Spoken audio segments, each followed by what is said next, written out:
네, 안녕하세요. 고남입니다. 네, 오늘은 2020년 기업은행 학예 체험형 청년 인턴 자소서 분석 영상을 한번 제작해 보았습니다. 영상에 앞서서 가장 먼저 이제 무료 첨삭 신청 방법에 대해서 말씀을 드리도록 할게요. 일단 기본적으로 제 영상을 보시고 이제 구독과 좋아요를 눌러주시고요. 해당 영상 중에서 특정 화면, 미션 화면인데 미션 화면이 나올 거예요. 그러면 그 화면을 캡처해서 유튜브에 댓글을 작성해 주시면 됩니다. 일단 화면 자체에 질문이 있을 거고요. 그 질문에 대한 대답과 더불어서 제 오픈 채팅방 닉네임까지 함께 달아주시면 되고요. 댓글의 경우는 양식을 제가 댓글에 달아둘 테니까 보시고 참고해 주시면 좋을 것 같습니다. 그 이후 제 오픈 채팅방에 들어오셔가지고 이제 공지사항을 확인하시고요. 캡처하신 화면을 인증받으시면 이제 채널 관리자분께서 매칭을 해주실 거예요. 그럼 그 이후에 이제 자소서 첨삭이 진행된다는 점 참고 부탁드리고요. 첨삭의 경우 5월 17일 일요일 오후 6시까지 받도록 하겠습니다.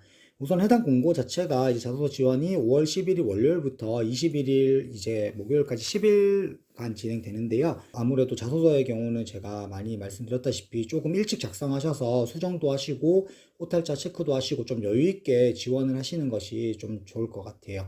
네, 그러면 기본적으로 말씀을 드렸고 이제 본론으로 넘어가도록 하겠습니다. 네. 일단 항목 자체가 5개고요. 약술령이 이제 2항목이고, 그 다음에 서술령이 있는 것 같아요. 일단, 기본적으로, 일단은 아무래도 항목 자체가 저도 보니까 조금은 어려운 것 같아요. 그리고 뭐, 처음 작성하신 분들은 좀 쓰기가 어려우실 것 같은데, 제가 최대한 좀 이해하기 쉽게 설명을 드릴게요. 일단, 본론에 앞서서 한 가지만 더 말씀을 드리면 제 많은 영상에서 말씀드렸다시피 자소서에서 문단 나누기는 필수인데 약수령의 경우는 예외예요. 그러니까 약수령은 굳이 문단 나누기를 하실 필요 없이 글자 수가 짧기 때문에 정말 항목에서 원하는 것이 뭔지 항목에서 묻는 것이 뭔지를 파악해서 거기에 대한 정말 팩트적인 요소, 나의 견해도 못 들어갈 정도로 1번 같은 경우에는 짧더라고요. 그러니까 이런 것들은 조금 간략하고 명확하게 작성하시는 것이 중요하고요. 서술형의 경우는 문단 나누기를 무조건 활용해서 조금은 가독성을 높여주는 게 중요할 것 같고요. 사례나 경험을 절대 길게 쓰시는 거를 비추천 드린다고 말씀을 드렸어요. 그리고 제가 최근에 이제 기업은행 일반 행원이죠. 행원 첨삭을 하면서 좀 느낀 건데, 항목의 마지막에 보통 뭐 많은 분들께서 이렇게 쓰시죠. 뭐 어떤 것을 배웠습니다. 어떤 것을 뭐 느꼈습니다. 그런 것까지는 괜찮은데요. 어떤 행원이 되겠습니다와 같이 좀 명확하게 나오는 것이 좋아요. 예를 들어서, 어떠어떠하게 생각합니다. 어떠어떠한 할 것입니다. 이런 식인 것보다는 어떠어떠하게 하겠습니다. 어떠하다고 어떠어떠한 것에 이바지하겠습니다. 이런 식으로 좀 명확하게 마무리가 되는 것이 중요할 것 같아요. 그래서 그런 피드백이 많았다는 거 말씀을 드리고 꼭 작성하실 때 이런 부분을 참고해서 작성을 해주시면 좋을 것 같습니다. 기본적으로 1번 항목부터 이제 시작을 하도록 할게요. 1번의 경우는 본인을 가장 잘 표현할 수 있는 인물, 그것에 대한 이유를 기술하시오. 500바이트니까 250자 정도 돼요. 그러면 정말 짧을 거예요. 일단 써보시면은 딱 느껴지실 건데, 그렇기 때문에 제가 앞서 말씀드린 것처럼 명확하고 필요한 내용만 작성을 하는 것이 정말 중요할 것 같아요. 반드시 역사 속에 나온 인물이나 유명한 인물을 선정하지 않아도 돼요. 네. 이거를 작성하지 말라는 것이 아니라요. 여기에 너무 치중해서 집중하다 보면은 조금은 어려워질 수 있을 것 같아요. 그러니까 아무래도 여기에서 일단 언급이 됐죠. 소설이나 영화 속의 인물 포함한다고 했으니까 좀 포괄적으로 두시고 정말 나를 잘 표현할 수 있는 인물이 나와서 그 인물에 대한 이유를 간략하게 적으면 될 것 같아요. 저도 그런 생각을 많이 했거든요. 이 약술령에서 원하는 것은 뭘지라고 생각을 했는데 일단 첫 번째로 글 쓰는 능력도 분명히 포함될 것 같아요. 이 짧은 글자 수 안에서 이 항목에서 원하는 것을 얼마나 요약하고 잘 표현하냐 그게 중요할 것 같아요. 그러니까 내용도 물론 정말 그건 필수적으로 중요하겠지만 글을 요약해서 필요 없는 내용을 정말 줄이고 매끄럽게 쓰는 것이 중요하기 때문에 약수령의 경우는 인물 선정하는 것이 물론 중요하고 글을 잘 쓰는 것도 중요하겠지만 매끄럽게 잘 읽히게 그 다음에 이 짧은 글자 안에서 내가 원하는 것을 정확하게 전달하는 것이 중요하다고 꼭 말씀드리고 싶고요.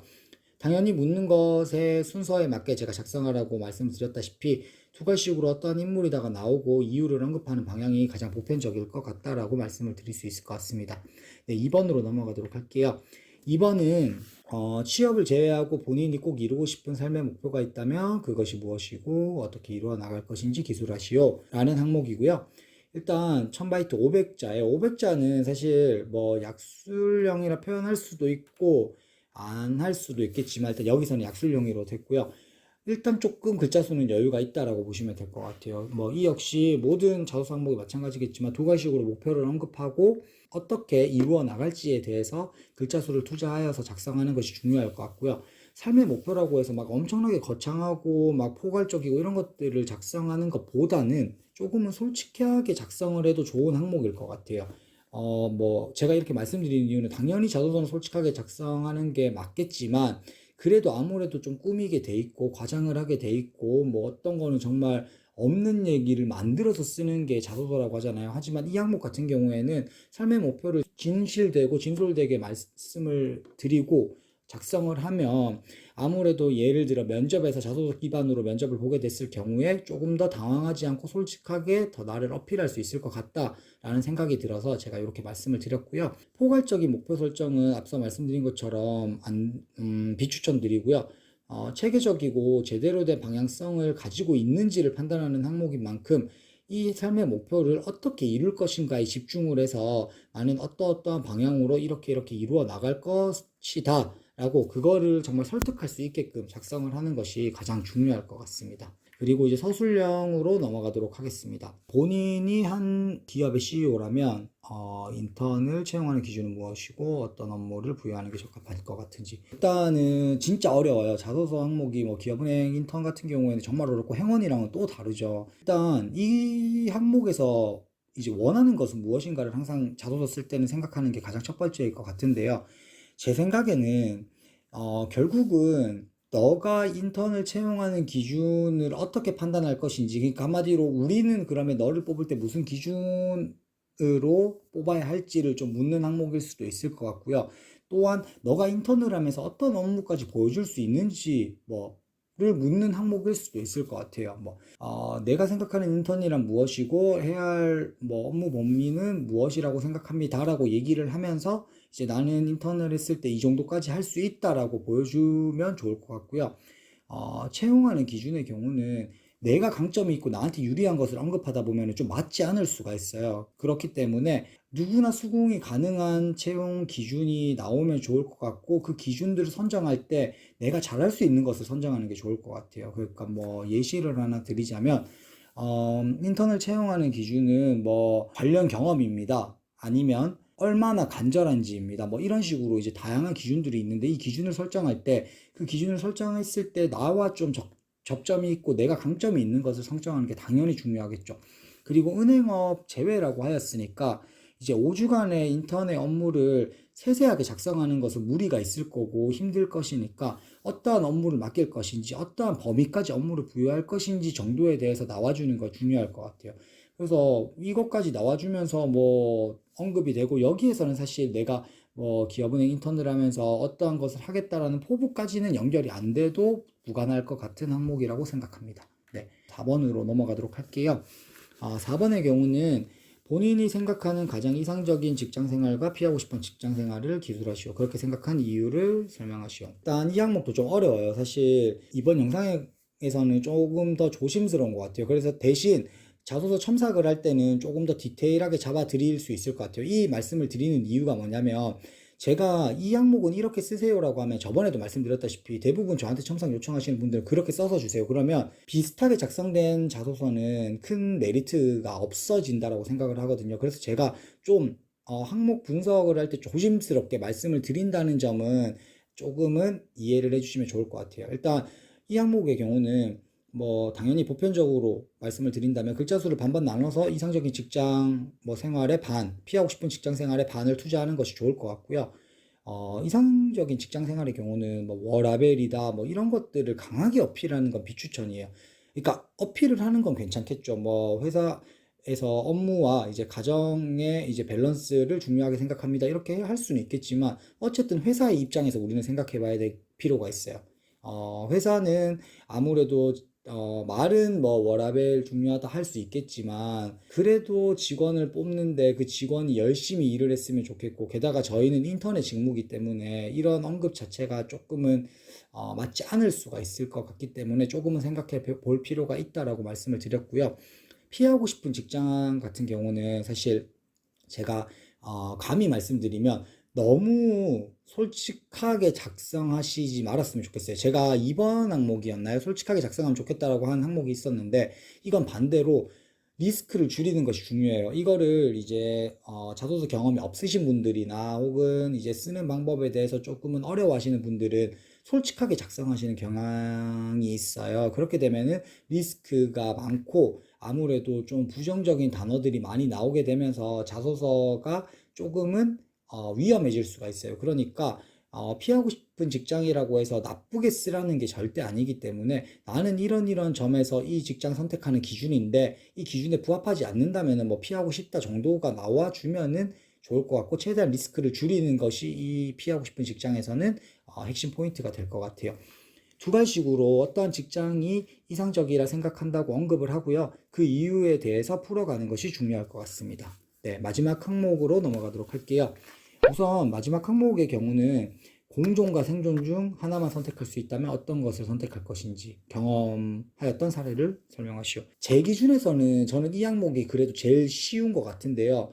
한편으로 봤을 때는 좀 어려울 수 있을 것 같아요. 왜 그러냐라고 말씀을 드리냐면 일단은 당연히 협업 사례 항목이겠죠. 기업은행에서 가장 중요하게 생각하는 협업. 공존을 선택하는 사람이 9, 9.5, 생존을 선택한 사람이 1 또 안 되겠죠. 0.5 정도, 10이 있다면 을 선택할 것으로 예상되는데 저는 왜 쉽다고 말씀드렸냐면 저는 이런 항목 있을 때 생존을 선택하는 스타일이에요. 그러니까 취준생 시절에 보면 왜 이렇게 말씀을 드리냐면 이거는 뒤에도 또 말씀을 드리겠지만 글을 쓰는 것에 조금은 자신이 있고 나는 자소서 경험도 많고 뭐 합격 경험도 많고 임팩트를 좀 강하게 주고 싶다라고 하시면 생존을 선택하는 것을 추천을 드려요. 하지만 그게 아니고 이거에 대해서 좀 리스크가 있다고 판단되고 나는 좀 그래도 무난하게 보편적으로 작성하고 싶어라고 하면은 공존을 선택하는 게 맞다고 생각합니다. 왜 그러냐면 대부분 공존을 선택하시겠죠. 그러면 이게 똑같고 유사한 흐름대로 흘러갈 가능성이 상당히 커요.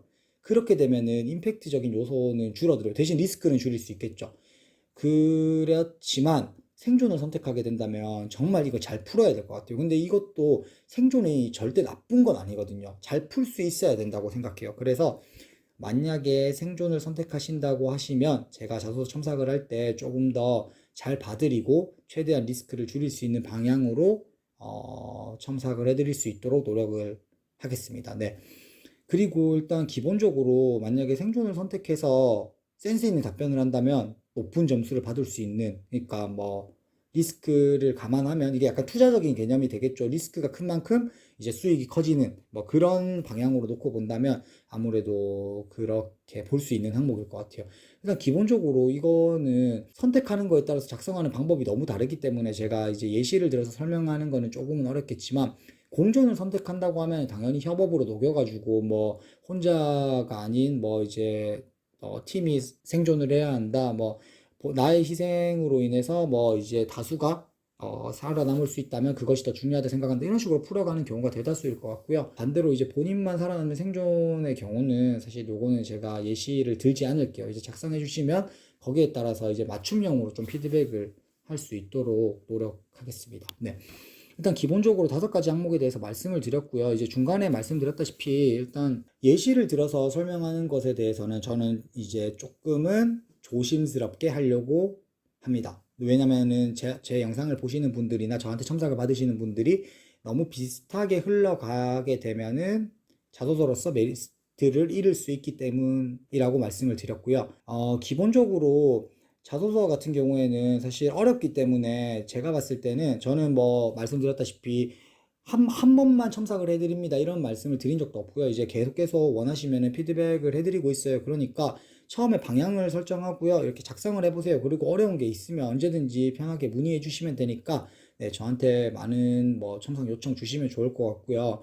무엇보다 이제 이렇게 인턴도 있고 또 행원이 끝나자마자 인턴도 있고 이렇게 다양하게 기회가 있는 만큼 자소서는 그 채용 중에서도 기본이고요.